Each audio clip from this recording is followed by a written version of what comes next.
Hello बच्चों, आप सभी का स्वागत है एसएस कोचिंग क्लासेस में। मैं राम सिंह। आज मैं लेके आया हूँ विलियन का 2025 में जो भी आंकिक प्रश्न बनने वाले हैं, जो एग्जाम में पूछे जाएंगे, उनको हम आज लेके आए हैं। तो आप लोग थोड़ा सा कापी और कलम हाथ में ले लीजिएगा और हमारे साथ इन सवालों को लगाते रहिए। एग्जाम में पूछे जाने वाले सबसे इंपॉर्टेंट क्वेश्चन है। तो सबसे पहले विलियन चैप्टर को पढ़ने से पहले कुछ इसके सिंबल्स हैं जिनको हमें पढ़ना जरूरी होता है। सबसे पहले हम बात ये कर लेते हैं कि विलयन होता क्या है। यानी दो पदार्थों के समांगी विसरण को हम लोग क्या कहते हैं? विलयन कहते हैं, यानी सोल्यूशन कहते हैं। ये बात आप जानते हैं। सबसे पहला सवाल यही है कि सर विलयन में दो घटक होते हैं, एक तो होता है विलय और दूसरा होता है विलायक। तो याद रखना, जिसकी मात्रा ज्यादा होती है हमेशा वो विलायक होता है और जिसकी मात्रा कम होती है हमेशा उसको क्या कहते हैं? विलय कहते हैं। यानी जिसकी क्वांटिटी ज़्यादा है सोल्यूशन के अंदर वो आपका क्या होगा? सॉल्वेंट होगा। और जिसकी मात्रा कम है, क्वांटिटी कम है, वो आपका हमेशा क्या होगा? सॉल्यूट होगा। ये बात आपको याद रखनी, तभी आप न्यूमेरिकल्स बना सकते हैं। सबसे पहले कुछ सिंबल है यहाँ पर, आप देखिए। कभी भी हम जानते हैं कि अगर आपका कोई विलायक होगा, क्या होगा? विलायक होगा। तो विलायक के लिए सिंबल हम लोग यहाँ पर बेटा देते हैं ए, और विलय यानी जो सॉल्यूट होगा उसके लिए सिंबल हम देते हैं बी। ठीक है। तो कहीं पर अगर आपका आ गया विलय का भार, या हम इस तरह से और समझ लेते हैं, जैसे हमारे पास है वेट। क्या बेटा? वेट, यानी इसको हम बोलते हैं भार। अगर भार दिया है तो उसको बेटा हम W से लिखेंगे। और कहीं पर अगर हमारा बेटा द्रव्यमान दिया है, क्या दिया है? द्रव्यमान या भार, इसको W से ही लिखेंगे। तो द्रव्यमान को भी W से ही लिखा जाएगा। लेकिन अगर कहीं पर बेटा आपका दिया है अणुभार, क्या दिया है? अणुभार। तो अणुभार को हम बेटा कहे से लिखते हैं? M से लिखते हैं। इंग्लिश में बोलते हैं मोलर मास। ये हमारा क्या हो गया? Molar mass. अगर कहीं पर आपको दिया है मोल, तो मोल को बेटा N से लिखा जाता है। मोल को कहीं लिखा जाता है? N से लिखा जाता है। और यहीं पर आपका कहीं पर दिया है जीटा, दैट इज जीटा। तो ये हमारा जीटा जो है ये हमारा कहलाता है मोल प्रभाज। तो मोल प्रभाज या मोल फ्रैक्शन को हम लोग कहे से लिखते हैं? जीटा से लिखते हैं। कहे से लिखते हैं बेटा? जीटा से। और अगर आपका कहीं पर वॉल्यूम, मतलब अगर आपको कहीं पर आयतन दिया है तो उसको हम V से लिखेंगे। ठीक है। अब यहीं पर हम कुछ चीजें बताते हैं, आपको ध्यान से समझिएगा। कि जैसे आपसे किसी ने कहा विलायक का भार, क्या कहा? विलायक का भार। तो विलायक को भार को आप कहे से लिखोगे? तो विलायक को तो A से लिखते हो और भार को लिखते हो W से। तो ये हो जाएगा W। और किसका भार है बेटा? विलायक का भार है। विलायक को A से लिख रहे हो तो क्या बनेगा? WA। तो विलायक का भार का जो सिंबल होगा क्या होगा? WA। आपसे ने किसी ने कहा कि विलय का भार, किसका भार बेटा? विलय का भार। तो विलय के भार की अगर हम बात करेंगे तो विलय को कहाँ लिखते हैं? B से, और भार को W से। तो ये हमारा बनेगा WB। क्लियर है इतनी बात? आपसे पूछा गया, किसी ने कहा विलायक का अणुभार। तो विलायक के अणुभार, अणुभार को लिखते हैं M से। और किसका अणुभार? विलायक का, तो इसको लिखेंगे MA से। फिर अब हम क्या लिखेंगे? विलय का अणुभार। थोड़ा सा ये बेसिक है बेटा, क्योंकि न्यूमेरिकल्स अभी हम फार्मूले लिखेंगे, आप समझ नहीं पाएंगे, इस वजह से आपको बताना जरूरी है। ठीक। तो विलय का अणुभार मतलब M, और विलय को बेटा कहीं लिखते हैं B से। तो ये हमारा हो जाएगा MB। क्लियर है? ये हमारा क्या हुआ? MB। आपसे किसी ने कहा विलायक के मोल, विलायक के मोल, पूरा हम क्रम से लिख रहे हैं, आप ध्यान दीजिएगा। विलायक के मोल, और मोल को लिखा जाता है N से और विलायक को A से। तो क्या लिखेंगे? Na। ठीक है। उसके बाद आपसे कहा गया विलय के मोल, विलय के मोल। तो विलय के मोल है मतलब N और ये B। तो विलय के मोल क्या हो जाएंगे? MB हो जाएगा। अब हमसे किसी ने कहा विलायक का मोल प्रभाज। तो विलायक का मोल प्रभाज बेटा हो जाएगा। तो विलायक के मोल प्रभाज को क्या लिखेंगे? मोल प्रभाज को लिखते हैं जीटा से, और विलायक का तो इसलिए क्या लिखेंगे? XA, zeta A। और आपसे अगर किसी ने कहा विलय का मोल प्रभाज, कापी कलम साथ में लेते रहिए, लिखते रहिए। और ये हमारा क्या कहलाएगा? Zeta B। मोल प्रभाज को जीटा से और विलय का इसलिए B। ठीक है। अब यहां पर हमसे कहा गया अब हम ले लेते हैं विलायक का आयतन। तो आयतन को लिखते हैं V से, और विलायक का तो क्या हो जाएगा W VA हो जाएगा। क्लियर है, VA हो जाएगा। और अगर पूछा गया विलय का आयतन, विलय का आयतन, तो ये आपका हो जाएगा VB। तो ये आपको बेटा सिंबल याद होने चाहिए, ठीक है। विलियन चैप्टर के आप क्या लगा रहे हैं, न्यूमेरिकल्स लगा रहे हैं, तो ये आपको पता होना इतना चाहिए। अगर आपको इतना पता है तो आपको कोई दिक्कत नहीं होगी, ठीक है। फिर हमने बताया कि अगर कोई सोल्यूशन है तो सोल्यूशन के अंदर दो ही घटक होते हैं, तो विलायक की मात्रा हमेशा क्या होती है, ज़्यादा होती है, दोनों में कंपेयर करेंगे। और विलय की मात्रा हमेशा क्या होती है, कम होती है, एज कंपेरिजन इन दोनों में जो कंपेयर किया जाएगा, ठीक है। यहाँ पर जो न्यूमेरिकल्स बनते हैं वो दो चीज़ों पर बनते हैं, हालांकि बहुत सारी चीज़ें हैं, जैसे आपका नॉर्मलता पे बनता है, मोलरता पे बनता है, मोललता पे बनता है। तो हम एक काम ये करेंगे, थोड़ा सा इन फार्मूलों को पहले आपको बनाना सिखाएंगे, साथ में हम कुछ इसके डिफिनेशन से बोल देंगे, क्योंकि हमारा तो उद्देश्य सिर्फ न्यूमेरिकल्स करवाना है, तो हम उस पर ज़्यादा फोकस रखेंगे, लेकिन आपको चीज़ों को धीरे धीरे समझना होगा, ठीक है। तो सबसे पहले अगर हम बात करें मोलरता की, किसकी बात हम करेंगे, मोलरता की बात करेंगे। मोलरता की बात करने से पहले हम थोड़ा सा बात कर लेते हैं मोल की। मोल की अवधारणा क्या है, तो याद रखना मोल बराबर होता है पदार्थ का भार और बटे किसी का मोल निकालो। पदार्थ के मोलों की संख्या हम निकाल रहे हैं, तो क्या हो जाएगा, पदार्थ का भार बटे पदार्थ का अणुभार। ये कॉन्सेप्ट आपको समझना बहुत जरूरी है। तो यहाँ पर मोल को लिखते हैं N से, और भार को लिखते हैं W से, और अणुभार को M से लिखते हैं। तो मोल बराबर ये फार्मूला होता है कि W/M। इतनी बात समझ में आ गई। मोल का एक और फार्मूला, हालांकि 3 होते हैं, हमें 2 की आवश्यकता है। एक होता है N0/Na। यहाँ पर N0 क्या है, यह है विलय में उपस्थित कणों की संख्या, और ये है आपके अवोगाद्रो नंबर, ठीक है। ये हमारा क्या है, अवोगाद्रो नंबर। तो ये मोल के 2 फार्मूले होते हैं जो दोनों आपको लर्न रखने हैं। इस फार्मूले का हमारे पास बहुत यूज होगा, ठीक है। तो ये बात आपको याद रखनी है, ठीक है। अब हम एक एक चीज को यहाँ पे समझते हैं। सबसे पहले हम बात करते हैं मोलरता की। मोलरता, ये मोलरता क्या होती है, मोलैरिटी, इंग्लिश में क्या बोलते हैं, मोलैरिटी। अगर हम मोलैरिटी की बात जब करते हैं तो मोलैरिटी होती क्या है, तो सबसे पहले आप इसके पास डिफिनेशन यहीं से बना लेंगे। मोलैरिटी यानी किसी सॉल्यूशन में उपस्थित, यानी 1 लीटर, क्या कहा मैंने, 1 लीटर आयतन, क्या कहा मैंने, 1 लीटर आयतन में उपस्थित, 1 लीटर आयतन में उपस्थित किसका 1 लीटर होगा, विलियन के 1 लीटर में, लिख देता हूं, विलियन के 1 लीटर आयतन में उपस्थित विलय के मोलों की संख्या। किसकी संख्या, विलय के मोलों की संख्या ही क्या कहलाती है, मोलरता कहलाती है। मोलरता को कैपिटल M से लिखा जाता है, ठीक है।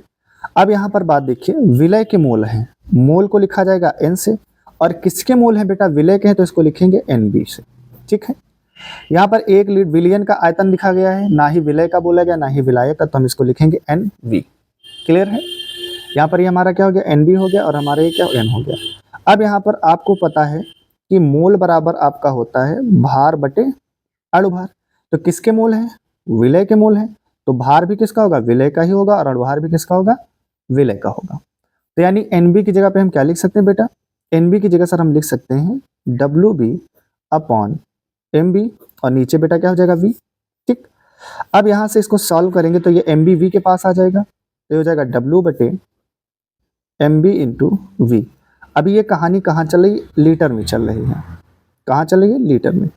अब ये हमारा हो गया लीटर में, तो M बराबर ही हमारा लीटर में। लेकिन अगर इसे हमें बेटा किस में बदलना हो, अगर इसे हमें ml में बदलना हो, तो 1000 से ऊपर मल्टीप्लाई करा देंगे, तो WB × 1000, और नीचे जो हमारा बनेगा वो है MB और इंटू V। अब ये बेटा हम कहाँ आ गए, इन ml में। तो ये आपको फार्मूला लर्न करके रखना है मोलरता का, ठीक है।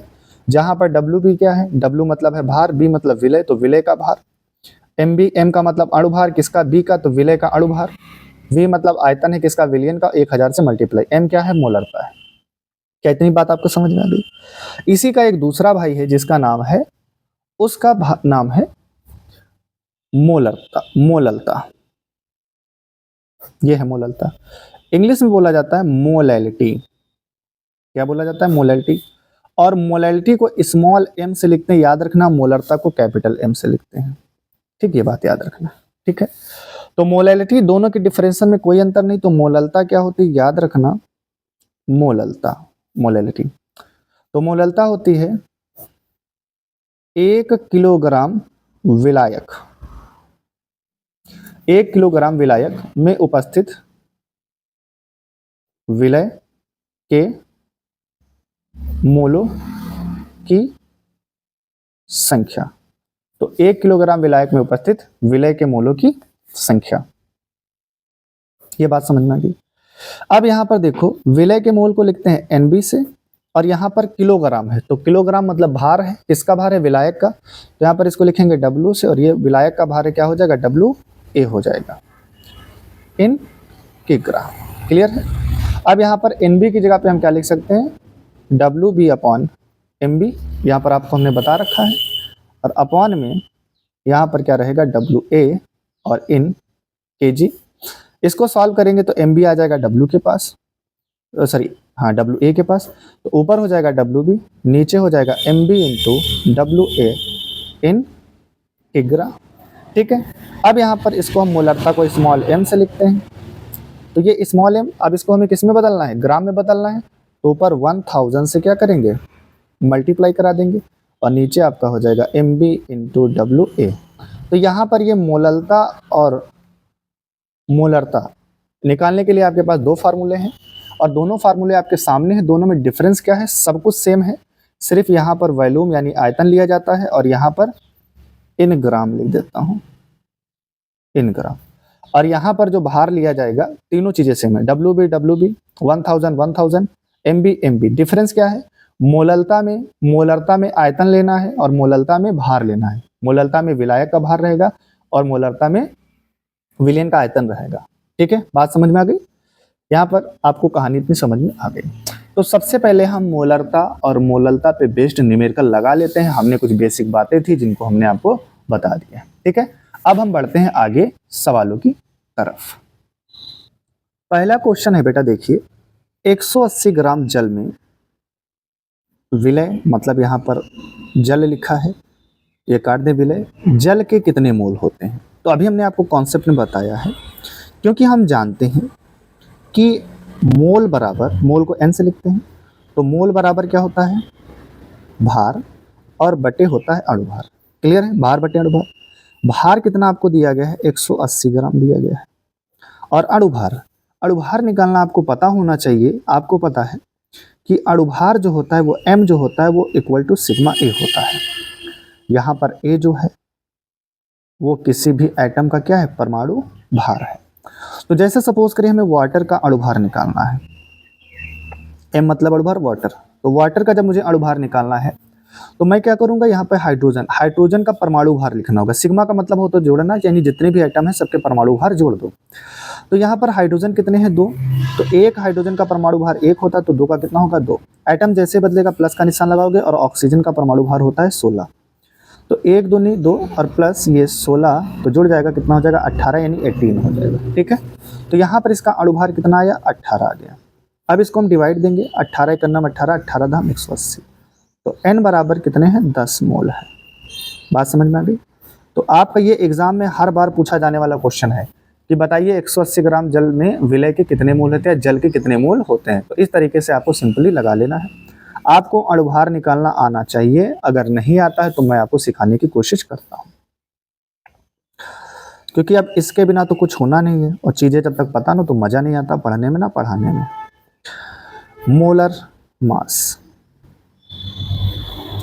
ठीक।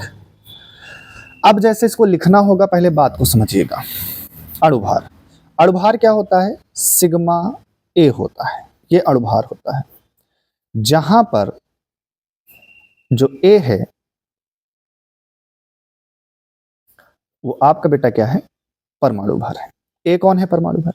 तो जैसे हमसे किसी ने कहा H2O का अणु भार बताइए, तो ये थोड़ा सा लिखना भी हम आपको सिखाएंगे कैसे लिखा जाएगा, तो थोड़ा सा लेंथी हो जाता है। तो अणु भार को m से लिखते हैं, m लिख दिया, और यहाँ पर हमने नीचे लिख दिया H2O। तो इसका मतलब ये हुआ कि किसका? वाटर का अणु भार निकालना है। तो यहाँ पर हाइड्रोजन है, तो एक हाइड्रोजन का एक परमाणु भार होता है, तो दो हाइड्रोजन का परमाणु भार कितना हो जाएगा? 2, यानी 1 गुणे 2। जैसे ही हाइड्रोजन से ऑक्सीजन पे पहुंचेंगे प्लस का निशान लिखेगा, और ऑक्सीजन का जो अणु भार होता है, परमाणु भार होता है 16। तो इन दोनों को सॉल्व करेंगे तो कितना आ जाएगा? 18। ठीक। हमसे इसी तरह से पूछ लिया गया NaOH का। किसका पूछा गया? M, ये M है, और यहाँ पर हमने बेटा क्या लिखा? NaOH। तो ये हम NaOH का अणु भार निकाल रहे हैं। तो Na है और O है और H है, तो Na का कितना होता है बेटा? 23 होता है। ये परमाणु भार याद करने पड़ेंगे। ऑक्सीजन का बेटा 16 होता है, और हाइड्रोजन का 1 होता है। अब इन सबको आप जोड़ेंगे तो 6 1 7 3 10 का 0, और कहाँ हुआ? 10 का 0, 2 1 3 1 4। तो कितना हुआ? NH का अणु भार कितना हो जाएगा मेरे बच्चे? 40 हो जाएगा, यानी 40 आ जाएगा। जैसे आपसे किसी ने पूछ लिया कि बताइए NaCl का अणु भार, NaCl। तो NaCl का अणु भार कैसे निकालोगे? Na का परमाणु भार होता है 23, और Cl का जो होता है बेटा वो होता है 35.5। ये आपको याद करना पड़ेगा। तो इन दोनों को आप जब जोड़ेंगे तो 58.5 आ जाएगा। तो NaCl का अणु भार कितना हुआ? 58.5 आ गया। क्लियर है? यहाँ तक कोई समस्या? ठीक है, जल्दी से बोलिए आप लोग। और भी मैं आपको बता देता हूँ कुछ के, जैसे आपका वाटर हो गया, आपका आ गया बेंजीन। किसका आ गया बेटा? बेंजीन का आ गया। तो जैसे हमने आपको दे दिया MC6H6, तो बेंजीन का अणु भार हमें निकालने के लिए, तो बेंजीन कितने हैं? 6 बेंजीन है। कार्बन का 12 होता, कितने कार्बन है? 6, तो 6 से मल्टीप्लाई। हाइड्रोजन का 1 होता, तो कितना हाइड्रोजन है? 6, 6 से मल्टीप्लाई। तो 12 छंग 72, और 6 का नम 6। तो दोनों को ऐड करोगे तो कितना हो जाएगा? 78 हो जाएगा। क्लियर है इतनी बातें? उम्मीद करता हूँ आपको समझ में आ रहा होगा। जैसे आपको पूछ लिया गया MCH3COOH, यानी एथेनोइक एसिड का पूछ लिया गया। तो एक पहला कार्बन है, तो कार्बन का कितना होता है? 12, प्लस आइटम बदला हाइड्रोजन, एक हाइड्रोजन का 1 होता है, तो 3 हाइड्रोजन है, तो 3 से मल्टीप्लाई। कार्बन है 12, फिर ऑक्सीजन कितने हैं? 2 हैं, तो 16 गुणे 2 लिख लो, और हाइड्रोजन कितना है? 1। क्लियर है? तो 12 प्लस 3 और प्लस बेटा ये 12, और 16 दूना 32, और प्लस 1। इन सबको आप जब ऐड करेंगे बेटा तो ये हमें कितना मिलेगा? याद रखना, 1 2 1 3, 3 2 5, 5 3 8, 2 10 का 0, कैरी 1, 3 4 5 एंड 6। तो इसका एथेनोइक का अणु भार कितना होता है बेटा? 60 होता है। एथेनोइक का अणु भार कितना होता है? 60 होता है। ठीक है, कुछ और मैं निकलवा देता हूँ आप लोगों को ताकि आसानी रहे, क्योंकि इसकी हमें ज़रूरत पड़ती रहेगी। क्लियर है? जैसे हमारे पास बेटा हमारा आ गया H2SO4, तो M हमें निकालना है किसका बेटा? H2SO4, सल्फ्यूरिक एसिड के नाम से इसको जानते हैं। हाइड्रोजन सल्फेट इसका रासायनिक नाम है। तो यहाँ पर देखिए, एक हाइड्रोजन कितने हैं? 2, तो 1 का गुणा 2 से हो जाएगा। सल्फर, तो सल्फर हमारा बेटा कितना होता है? परमाणु भार इसका 32 होता है, और ऑक्सीजन का होता है 16। तो अगर एक ऑक्सीजन का 16, तो ऑक्सीजन है कितने? 4 है, तो 4 से मल्टीप्लाई करा दोगे। ठीक है, तो 2 और ये 32, और बेटा 16 चक्कू 64। इनको ऐड करिए, हमेशा बाहर बाहर कर लीजिए। 4 और 2 6 और 2 8, और 6 3 9, तो कितना हो जाएगा? 98 हमारा इसका अणु भार हो जाएगा। ठीक है बेटा, यहाँ पर आप जितना ज़्यादा मेहनत कर लेंगे उतना ज़्यादा आपके लिए क्या होगा? अच्छा होगा। जैसे आपसे पूछ लिया गया, और हम एग्जाम्पल में ले लेते हैं जैसे HNO3 का, जैसे MHNO3 का अणु भार, मतलब जो एग्जाम में हमें ज़रूरत पड़ेगी न्यूमेरिकल्स में, हम लगभग उनको आपको कराई दे रहे हैं। तो हाइड्रोजन 1 है, तो एक हाइड्रोजन का 1 रहेगा, प्लस नाइट्रोजन का बेटा आपका होता है 14, प्लस ऑक्सीजन का कितना होता है? 16। तो कितने ऑक्सीजन है? 3, तो 3 से मल्टीप्लाई, 1 प्लस 14 और प्लस 16 ते बेटा कितना होता है? 48, 48। 8 4 12 13 के 3, 4 1 5 1 6, 4 5 और 5 के बाद 1 6। तो HNO3 का परमाणु भार कितना आ गया? 23 आ गया। ठीक है, तो अब उम्मीद करता हूं कि आप इतनी ज़्यादा थोड़ा सा प्रैक्टिस कर लीजिएगा, आप कर पाएंगे। ठीक है, अब हम लोग बढ़ते हैं, हमारा जो उद्देश्य था न्यूमेरिकल्स लगाना, उसकी तरफ बढ़ते हैं। देखिए बेटा, हमारे सामने क्वेश्चन है कि ग्लूकोज के 2.82 ग्राम को 30 ग्राम जल में घोला गया है। तो यहाँ पर घोला गया विलियन की हमें मोललता बतानी है, हमें एम की गणना करनी है। सबसे पहले जब भी आप विलियन चैप्टर की न्यूमेरिकल बनाइए, सबसे पहले आप लिखिए गिवन, जो में लिखना होता है। और गिवन जब आप लिखिए तो यहाँ पर सबसे पहले एक बात देखिए, गिवन हमने लिख दिया। अब आपको करना क्या है, आपको यहाँ पर पहचानना है कि ए कौन है और बी कौन है। तो ए कौन है, ग्लूकोज है बेटा। तो यहाँ पे ग्लूकोज का फार्मूला लिख लीजिए C6H12O6। और सॉरी ए नहीं है, ये बी है क्योंकि इसकी मात्रा कम है। और जल में घोला गया तो जल बेटा क्या हो जाएगा, H2O। ठीक, जब ये ए बी ज्ञात कर ले तो यहाँ पे तुरंत आपको एक काम करना है, WA ज्ञात करना है और WB ज्ञात करना है। ठीक है, तो WA है 30 ग्राम जल, यानी मात्रा ज्यादा है तो भार किसका ज्यादा है, जल का भार ज्यादा है, इसलिए जल क्या होगा, विलायक होगा। तो जल कौन है, विलायक। तो इसका जो भार है वो कितना बेटा, 30 ग्राम है। और विलय का भार कितना है, 2.82 ग्राम है। ठीक, अब यहाँ पर देखिए हमें मोललता में MB की जरूरत पड़ती है, तो हम क्या लिखेंगे, MB। तो MB किसकी निकालनी है, ग्लूकोज की। तो ग्लूकोज यहाँ पे देखिए कितना है, 6 है। तो यहाँ पर हम गुणा कराएंगे, एक कार्बन का 12 होता है, 6 से गुणा 12 से होता है। एक हाइड्रोजन का 1 होता है तो 12 हाइड्रोजन का कितना हो जाएगा, 12 से मल्टीप्लाई। अगर एक ऑक्सीजन का 16 होता है तो 6 ऑक्सीजन से मल्टीप्लाई कराना पड़ेगा। तो 12 छंग 72 और ये 12 और ये 16 छंग 96। इन सबको ऐड करिए, 6 2 8 2 10 का 0, 9 1 10 और 10 7 9 1 10 और 17 1 18। तो 180 आ गया। कितना है मेरे बच्चे, 180 आ गया। अब यहाँ पर MB की आवश्यकता पड़ी हमें, क्योंकि MA आप निकालना चाहो तो निकाल लो, और इसके में आवश्यकता है नहीं। हालांकि कोशिश यही रखना MA और MB दोनों निकाल लिया करो। अब हम निकालना है, क्योंकि हम जानते हैं कि मोललता बराबर होता है फार्मूला WB इंटू 1000 और अपॉन में बेटा क्या होता है MB और इंटू यहाँ पर क्या होता है WA, क्या होता है WA, और इन यहाँ पर क्या होता है ग्राम में। क्लियर है। अब यहाँ पर ध्यान से देखिए, WB की मात्रा जो हमारे पास है वो बेटा WB कितना हमारा 2.82 ग्राम है। तो WB की जगह लिखोगे 2.28 ग्राम, ये 1000 से मल्टीप्लाई, नीचे MB है तो MB कितना आया है, 180 आया है। क्लियर है। और आपका WA बेटा कितना है, 30। क्लियर है। एक जीरो से ये, एक जीरो से ये, एक जीरो से ये, एक जीरो ये से ये कट जाएंगे। अब यहाँ पर ध्यान से देखिएगा, ये अब पॉइंट हम हटाएंगे तो नीचे कितना पॉइंट हटता है तो उसकी जगह पे 1 आता है। अगर 2 संख्या है तो कितना जीरो आएगा, 2 जीरो। तो एक जीरो से एक जीरो और कैंसिल आउट हो जाएगा। तो यहाँ पर हमारे पास बचा है 282 और नीचे बचा है 18 गुणे 10। क्लियर है। अब इसको हम काटेंगे तो पहले 2 से काटिए, 2 9 18 और इसको 2 से काटिए, 2 एकन्नम 2, 2 चक्कू 8 और 2 एकन्नम 2। फिर अब देखिए यहाँ पर इसको हम कितना बचा, 141 बचा है। और नीचे बेटा कितना हमारे पास है, नीचे हमारे पास बचा है 9 और मल्टीप्लाई में 10। ये 3 से कट जाएगा, 3 चक्को 12, 2 बचा 21 हुआ, 3 7 21 और ये 3 त्रिका 9।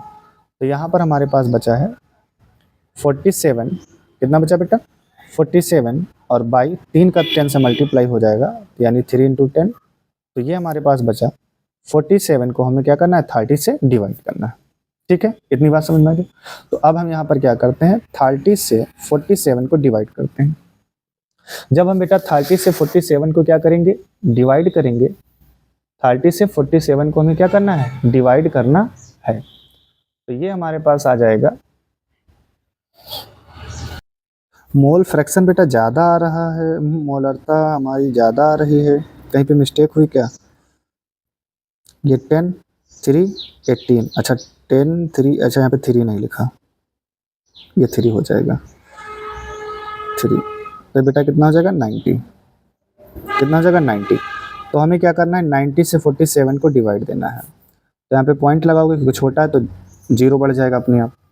तो अब यहाँ पे देखिए 9 का टेबल कितनी बार में जाएगा, लगभग 9 8 9 97 9 5 45, आई थिंक 5 बार में जाना चाहिए। कितने बार में, 5 बार में। तो 90 है, 9 चौक 36, 9 5 45, तभी हमारा हो जाएगा 450। ठीक, इसको अगर हम भाग देंगे तो 0 से 0 और 7 में से 5 जाएगा तो 2, 0 बढ़ जाएगा। और यहाँ पर आपका हो जाएगा 2 बार में जाएगा, 9 दूनी 18, 180, कितना बचा 2। तो 0.52 हमारा आंसर होना। तो बेटा आपका आंसर कितना हो जाएगा, ये आपका हो जाएगा 0.52। और यहाँ पर मोललता का जो मात्रक होता है यहाँ पर स्मॉल m आप लिख दीजिएगा। तो कितना है 0.52 मोल है इसमें, ठीक है। तो आपको इस पैटर्न पे सवालों को लगाना है, ठीक है बेटा। तो आप एक कलम साथ में लेके बैठे, आप बेहतर कर पाएंगे, ठीक है। नेक्स्ट आगे देखिए, अगला क्वेश्चन है, देखिए बेटिया 2.5 ग्राम एथेनोइक अम्ल को 75 ग्राम बेंजीन में घोला गया है, विलयन की मोललता ज्ञात कीजिए। सबसे पहला काम आपको होता है कि गिवन आपको दिया क्या है, और सबसे पहले यहाँ पर पहचानिए ए और बी को। तो किसकी मात्रा ज़्यादा है, बेंजीन की मात्रा ज़्यादा है, यानी C6H6 हमारा ए होगा। एथेनोइक अम्ल यानी कम है, तो ये CH3COOH होगा। ये फार्मूले आपको याद करने पड़ेंगे, ठीक है। और आपको एक बात बताता चलूँ, हमारे चैनल पे एक नॉर्मलता की क्लास पड़ी हुई है, वो नॉर्मलता की क्लास आप लोग ज़रूर देखिए। उसमें आपको बहुत कुछ सीखने को मिलेगा कि किस तरीके से किसी साल्ट का हम लोग लवण का नॉर्मलता कैसे ज्ञात करते हैं, उसका जो है ना मतलब तुल्यांकी भार कैसे निकाला जाएगा, वो तुल्यांकी भार उसमें लिखाना पूरा सिखाया गया है। यहाँ पर सिखाना पॉसिबल नहीं हो पाएगा, तो आप वहाँ पर जाके उसको ज़रूर देखिए, ठीक है। और उसका जो मैं लिंक है चैनल के डिस्क्रिप्शन में दिया गया है, आप उसको जाके देख लीजिए, ठीक है। इतना करने के बाद फिर आप तुरंत यहाँ से निकाल लीजिए MA और यहाँ से MB। हालांकि MB की जरूरत पड़ती है, पर आप MA MB दोनों निकालिए। तो यहाँ पे देखिए 12 छंग 72 6 78, तो MA आपका 78 आएगा। MB 12 3 15 15 12 27, या आप नहीं निकाल पा रहे हैं तो आप लिख लीजिए 12, एक हाइड्रोजन का 1 तो 3 हाइड्रोजन का 3, एक कार्बन का 12 और 16 दूना 32 प्लस 1, इनको ऐड करिए। 2 1 3 2 5 5 3 8 8 10 का 0, हासिल लगा 1 3 1 4 4 1 1 2 3 5 1 6। तो कितना हो गया आपका MB 60 हो गया। क्लियर है, ठीक। अब यहाँ पर हमें ज़रूरत पड़ेगी किसकी, WA की। तो आपका बेटा जो WA है वो कितना है 75 ग्राम, क्योंकि जिसकी मात्रा ज़्यादा वही तो विलायक होगा। विलायक को A से लिखते हैं, तो विलायक का भार कितना है 75 ग्राम, ठीक है बेटा। और WB क्या हो जाएगा, विलय का भार। तो विलय का भार कितना है 2.5 ग्राम। क्लियर है, इतनी बात समझ में आ गई, इतनी बात बेटा समझ में आ गई, ठीक है।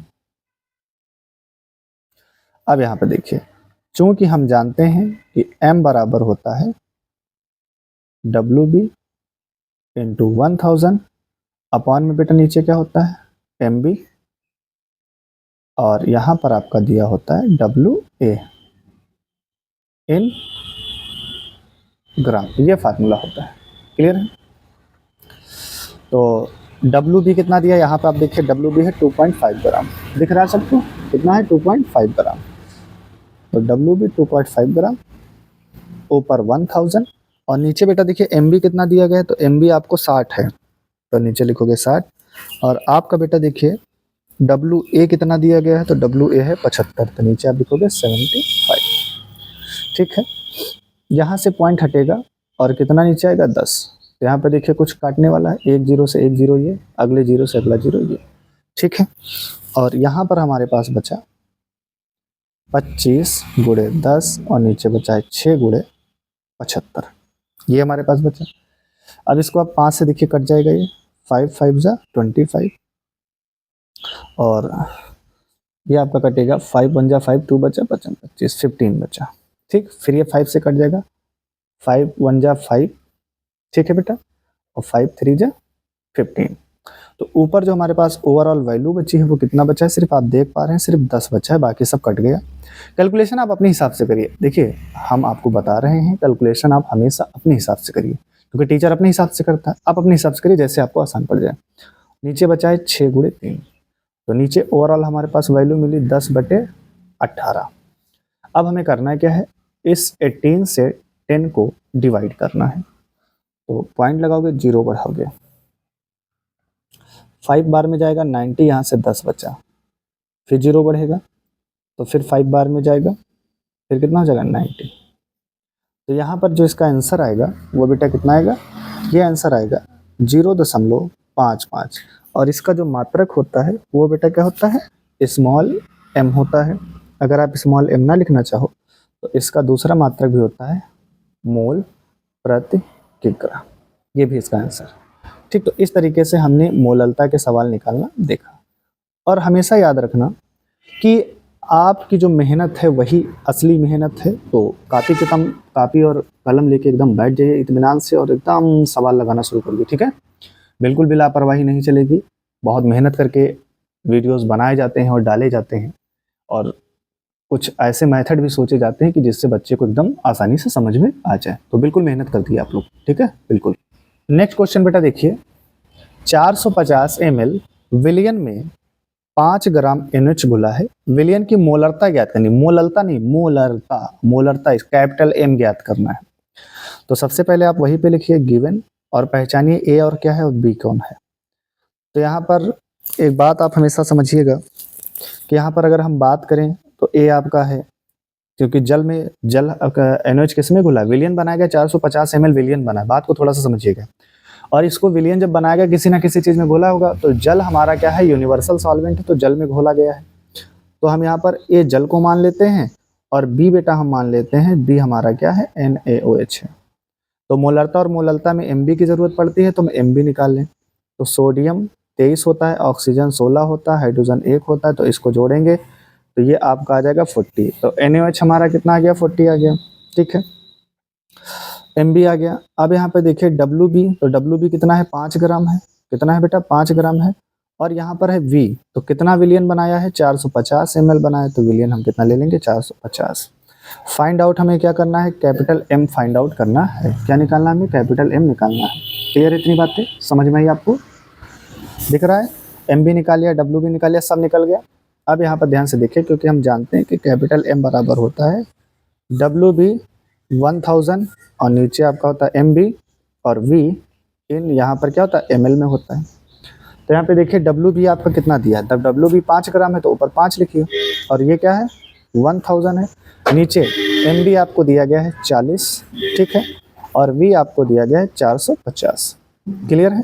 अब यहाँ पर इसको हम काटेंगे तो देखिए 1 0 से ये 1 0 चला जाएगा, 1 0 से ये 1 0 चला गया, कट गया।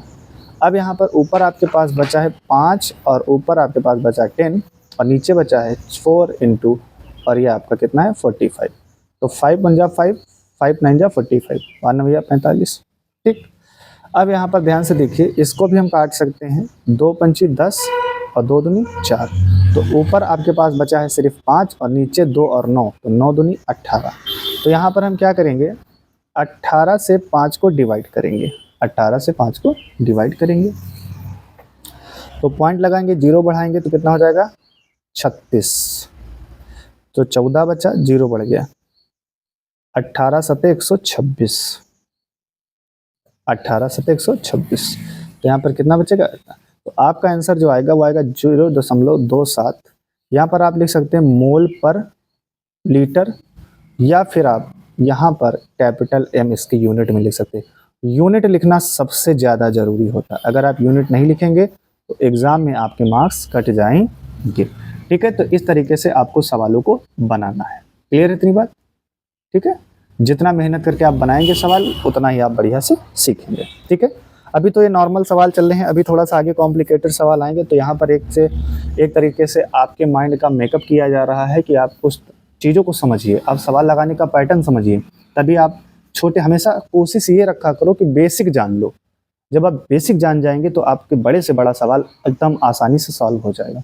और बच्चे अक्सर गलती क्या करते हैं कि उनको अगर एक चीज़ आ गई, बेसिक कोई भी चीज़ आ गई, थोड़ी सी पता हो गया, और उसी में क्या हो जाते हैं, खुश हो जाते हैं। और जब कोई बड़ा सवाल पड़ जाता है तो उसी में क्या हो जाते हैं, वो नहीं कर पाते हैं। तो बेसिक पे इतनी मेहनत करो कि बेसिक तुमको बेसिक ना लगे, वो आपको ऐसा लगे कि यार ये तो हमें सब मतलब बिल्कुल आता ही है ना। इस तरीके से पढ़ाई करनी, मेहनत करते रहिए बस। नेक्स्ट सवाल बेटा देखिए, 15 ग्राम सोडियम आयोडाइड का 250 विलियन जल में घोला गया है। तो 250 ml जल में घोला गया है, विलियन की मोलरता ज्ञात करनी, मोलरता यानी कैपिटल M ज्ञात करना है। तो जैसे हम लोग करते हैं, हमें वही कॉन्सेप्ट अपनाना है। तो सबसे पहले हम गिवन में लिखेंगे A और B, इनको पहचानो। जल में घोला गया है तो जल क्या होगा, विलायक होगा, तो A कौन है, जल है। और 15 ग्राम सोडियम आयोडाइड है, तो इसको किसमें, ये कितना है, 15 ग्राम, तो ये विलय होगा। हमें MB की ज़रूरत पड़ती है, तो इसलिए सोडियम आयोडाइड। सोडियम का 23 होता है बेटा, और आयोडीन का परमाणु भार 127 होता है। देखिए ये याद करना पड़ेगा, आपको मेहनत करनी पड़ेगी। अगर कुछ पाना है तो कुछ खोना पड़ेगा। आप घूम करके, टाइम वेस्ट करके, आप सो करके आप मंजिल नहीं पा सकते, मेहनत करनी पड़ेगी। तो 27 में 23 जोड़ोगे तो बेटा कितना हो जाएगा 150। तो कितना हो गया, 150 हो गया। क्लियर इतनी बात। एम बी हो गया। अब विलियन कितना है, 250 ml है, तो ये 250 ml विलियन हो गया। ठीक। अच्छा यहाँ पे डब्ल्यू बी हमने लिख दिया है, और यहाँ पर मैं लिख देता हूँ बी जो हमारा है वो कौन है, सोडियम आयोडाइड। वो गलती से लिख दिया था। वी कैपिटल एम कैलकुलेट करना है। यहाँ भी क्या कैलकुलेट करना है, कैपिटल एम। तो देखिए हम कैसे कैलकुलेट करेंगे। हम जानते हैं कि m बराबर फार्मूला होता है डब्ल्यू बी इंटू 1000 अपॉन में एम बी, और ये v इन ml। क्लियर है। तो डब्ल्यू बी आपका कितना है बेटा, 15 है, और ये 1000 है, और नीचे आपका जो एम बी है वो कितना है, 150 है, और v आपका जो है वो 250 है। ठीक। 2 जीरो कट गए, 15 से 15 कट गया, और बचा 10.10/25 बचा। ठीक है। अब इसको आप भाग देंगे तो ये आपका 0.4 आएगा, और ये कैपिटल एम, ये हमने क्या निकाली, इसकी मोलरता निकाल ली।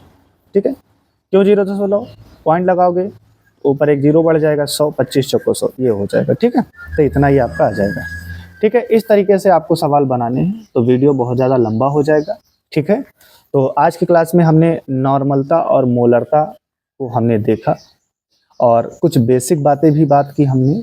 अगली क्लास में मैं नॉर्मलता का डिस्क्रिप्शन में लिंक दे दूंगा, जिसको आप नॉर्मलता आप देख के आइए, और वो देखना बहुत ज़रूरी है, वरना आप नॉर्मलता के सवाल नहीं बना पाएंगे। ठीक है। तो कल की नेक्स्ट क्लास में हम लोग देखेंगे कि जो भी और भी हमारी चीज़ें हैं, मोल फ्रैक्शन से रिलेटेड सवाल हैं, क्वथनांक है, हिमांक है, पराशर दाब है, या वाष्प दाब है, इससे जितने भी संबंधित न्यूमेरिकल्स हैं हम लोग एक एक करके देखेंगे। तब तक के लिए मेहनत करते रहिए, स्वस्थ रहिए। जय हिंद।